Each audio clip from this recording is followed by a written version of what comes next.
Okay, you guys, the last video I made was a little disheartening. So I want to fix that. I want to give you guys opportunity. I want to give you guys strategies. It's not all doom and gloom. So I've seen some of these videos myself, and I figure it's probably about time I make one. Brandon, what would you do if you had to start all over today? So let's say I didn't have multiple properties. Let's say I didn't have a net worth over $500,000 at 32. Let's say I didn't have a positive cash flow situation from those properties that not only paid for my personal residence, so I live absolutely for free, but gave me in excess of that. Let's say I didn't have any of that. Let's say I was renting an apartment and was looking for a new job, trying to get ahead. What would I do? Well, my advice kind of is consistently the same. I would find, let's say I didn't have a partner, right? If I had a wife and kid, this might be a little bit more difficult. But all the same, I would take my 3 biggest expenses. I would start there. Not the mocha frappuccinos, not the avocado toast. I'd start at the 3 biggest expenses, which is taxes, housing, and transportation. And I would go look for the cheapest, most affordable, still safe neighborhood that I could live. I would look for an apartment, a condo, whatever I could that was super affordable. And I would try and rent that. If I didn't have any like family or kid or anything, if it was just me, I'd probably look for a room to even save more money. And yes, living with strangers is not ideal, but so is being poor. Being poor is not ideal. So I'd go try to rent a room for anywhere from like $500 to $700 a month, depending on where you're at. If you're in San Francisco, it'd be more. Or if I had a family, I'd go for the cheapest, smallest, most uncomfortable house that I could find that was still in a mostly safe neighborhood, right? And then I would go for that. And I would move as fast as I can. And then I simultaneously, while I'm looking for a cheap housing, I would also be looking for a sales job. And sales may not be your ideal career. It's not really my ideal career either. But unless you are making 6 figures at your job right now, you cannot make it. 6 figures is the new minimum wage, it feels like. So if you're not at least doing that, you're in trouble. And the only way that you can get close to 6 figures is with some type of sales job. And let's just assume you don't have a college degree. I don't have a college degree. So if you don't have a college degree, you're not making 6 figures already, which, I think the easiest way to do that is and yes, the answer is start your own business, but that's not the easiest. It's not the most secured. It's definitely not guaranteed. You could really put all of your money in a spot, and you could really be, you could be in a bad situation. So I don't recommend starting a business unless you have lots of experience in that area. If you have contacts, if you have the materials, if you have the connections, maybe even a book of business, right? Something like that. You really, really want to be careful with that. So I, again, recommend going into a sales position. I recommend saying, okay, what type of sales job can I do? And this doesn't necessarily need to be commission only. I would maybe even steer slightly away from that, because commission only means you may not make money for weeks on end, right? So you still have mouths to feed, you still have bills to pay. That may not be the best way to go.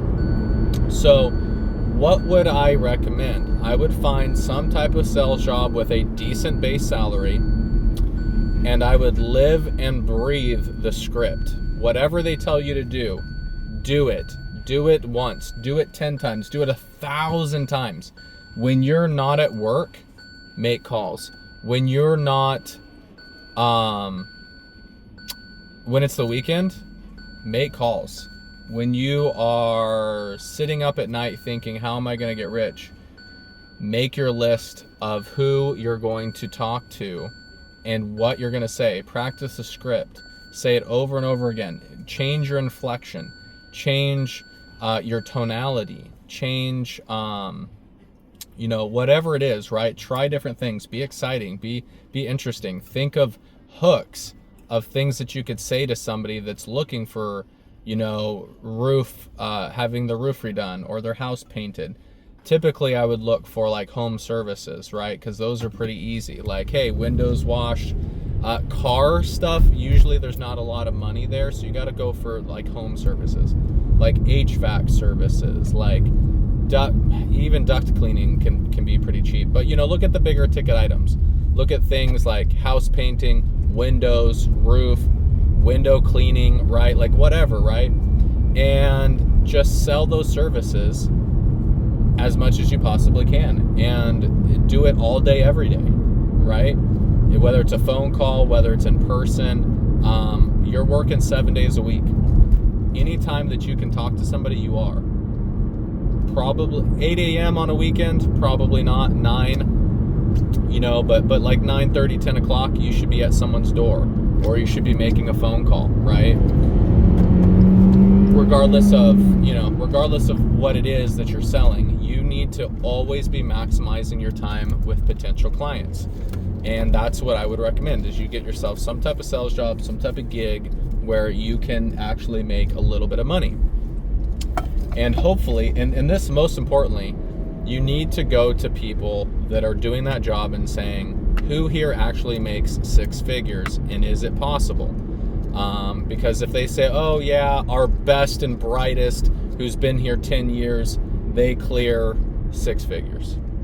Okay, what about your average sales rep? What about the average person who comes in here and what, you know, that has little to no knowledge, that isn't necessarily like a born and bred salesperson, with your guys' training and stuff? And of course, you know, the manager will always lie to you. Talk to your coworkers, talk to colleagues, before you even do the job, just call around and just like, hey, I was hoping to talk to somebody who actually does the job. Is there anybody you can recommend? You know, or once you get started at a job, talk to your coworkers. And anyways, it's just very important. You know, 6 figures is the new minimum wage. I hate to say that. I don't know if I'm the first person to coin that, but I'm really starting to feel that way. And yeah, so that's it, right? You got to reduce your housing expenses. You got to find a sales job, right?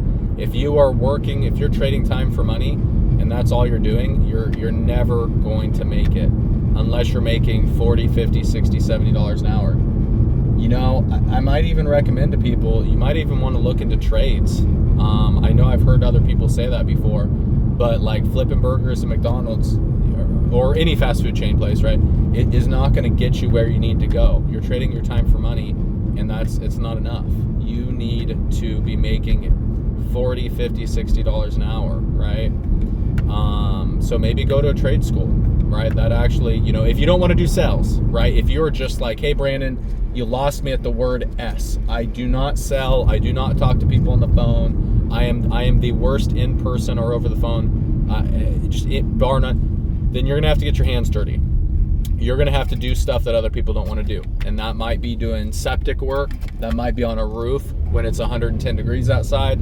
That might be, you know, hard manual labor, pouring concrete, right? Like, you have 2 options. You can get really comfortable with sales, which is what I chose to do. I was not a natural salesperson at all. I am definitely, my natural state is probably introvert, regardless of me making these videos and stuff like that, right? My natural state is introvert.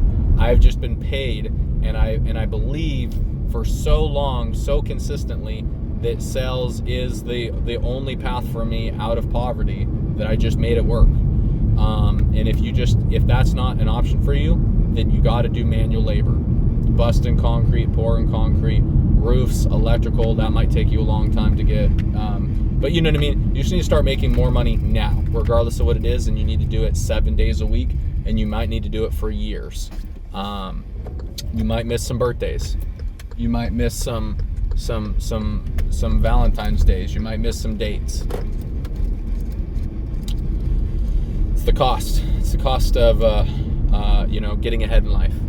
You really have to sacrifice. You have to struggle, and that is a legitimate thing. You know, I've been through that. I work 7 days. I've been working 7 days a week, right? You know what I mean? Like, to even get my first house, I had to work 7 days a week. So that's what it is, right? You just have to do what you have to do, regardless.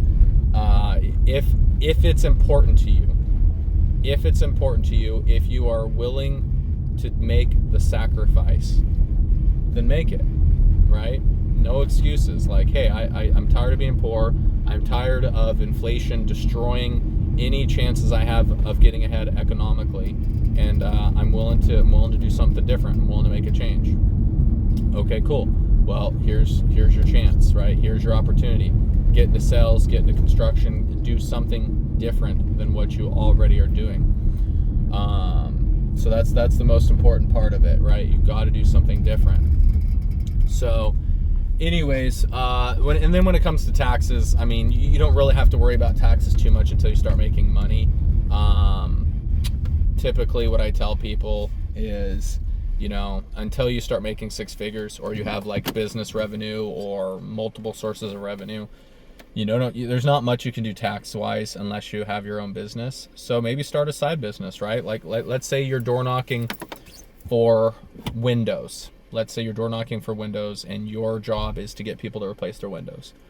Well, if those people say no, hand them your business card and say, okay, if you don't want to replace your windows, totally respect that. It's an expensive thing. But at a way more affordable price, here is my business, right? We either replace them or we clean them. So for only $399 instead of $7,000, how about just $399? I'll come back here, whatever day works for you, and I will clean your windows, right? So start a business off of what you're already doing, right? Any way that you can make money. If you want to donate blood, donate plasma, whatever it is that you want to do, whatever it is that you need to do, just do it. So those 2 things are the biggest things that I would do if I had to get started right now. And then once I had enough money saved up, here's the next step, right? Those 2 things are very difficult. Shrinking your housing expense is really hard. Relocating is really hard. And then getting into a new profession to make more money. In fact, you might even make less money to start, but it's the only way for you to get ahead, right? Let's say you're making $30 an hour right now and you're just barely scraping by. You might have to drop down to $22 an hour, busting your butt, breaking your back, but that opportunity will let you jump up to $40 or $50 an hour, right?